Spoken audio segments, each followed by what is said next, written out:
It's being called egg-flation by some. In 2021, a dozen eggs cost on average $1.78. 12 months later, the price flew all the way up to $4.25. That's about a 138% increase. So, what's the egg-flation for this widespread issue? I'm having so much fun. One solution that you might experiment with, see, you're not the only one who can do it, is your own flock of chickens. It's becoming more and more common here on Delmarva. And here with some insight on the matter and to stop us from using any more of the egg wordplay, this is Jennifer Timmons. She's an associate professor at University of Maryland, Eastern Shore. Thanks for coming in. Thank you for having me. We're going to talk chickens here in a second. First, what happened with the cost of eggs? Well, yeah, we have seen that all over social media, right? What's going on with eggs. And it's really just supply and demand. There are less layer chickens around right now, and so they are producing less eggs.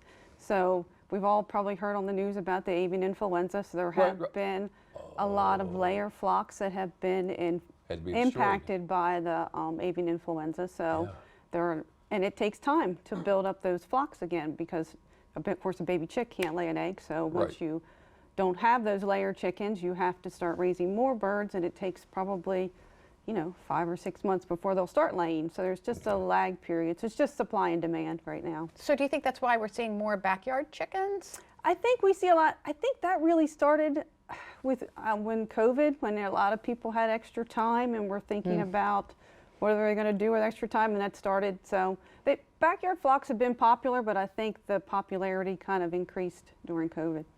Okay, so, and I can't remember if I told you this or not, Haley, my daughter-in-law, is wanting to start with backyard chickens. What's involved in starting a flock of backyard chickens?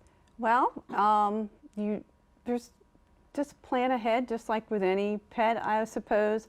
First of all, figure out in your zoning if you're allowed to have them or not. Okay. So if you like your HOAs, or if you live in an urban area, if there's any restrictions as far as that.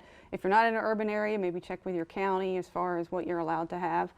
And just figure out what kind of birds that you want, how you're going to house them, how you're going to feed them. Take into, it's going to cost money to feed them, just like with any animal, and time if you're going to go on vacation, who's going to take care of them. Okay. So just plan it ahead, just like with any other animal, what you're going to do. Sure, sure. And we have some eggs here. We do.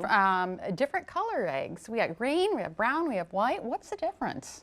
Well, I always like to do this in my class because it's kind of fun, because a lot of people think that like the brown eggs are more nutritious than your white eggs, because a lot of times I think in the grocery store probably your brown eggs are more expensive. But really, nutritionally, there's no difference. The only difference is the outside of the egg, so it's just, and that's just based on the breed of the hen that lays the egg. Really? And another little fun thing, you can typically tell what color egg a hen is going to lay by the color of her earlobes. So a chicken that has a white earlobe will lay a white egg, and a chicken that has a red earlobe will lay a brown egg. So I'm trying to picture. Typically, you'll probably maybe find exceptions, but you can, yeah. I'm trying to picture a chicken earlobe. I guess you got to look, don't you? You got to look, yeah. Never seen a green egg before. So, I got to throw one more in. Please forgive me. The eggflation. Do you see an end to it? I think, yeah. I mean, I think it, just what goes up is going to come down eventually. Probably may take a year or so for everything to level out, depending on what happens in the future. Right. So, as far as raising chickens because of the price of eggs, do you think it's really worth the cost? I would say if you want to raise a flock of chickens because you want chickens. Don't raise a flock of chickens because you think you're going to save money on eggs, because it's always going to be cheaper to buy them in the grocery store than to raise them yourself, because you're going to have all these other expenses as far as the birds and the feed and the housing. So I have learned so much. I know. Well, that's excellent. See? Jennifer Timmons, thank you so much. Thank you. For explaining everything to us. Just one more. Okay. One more.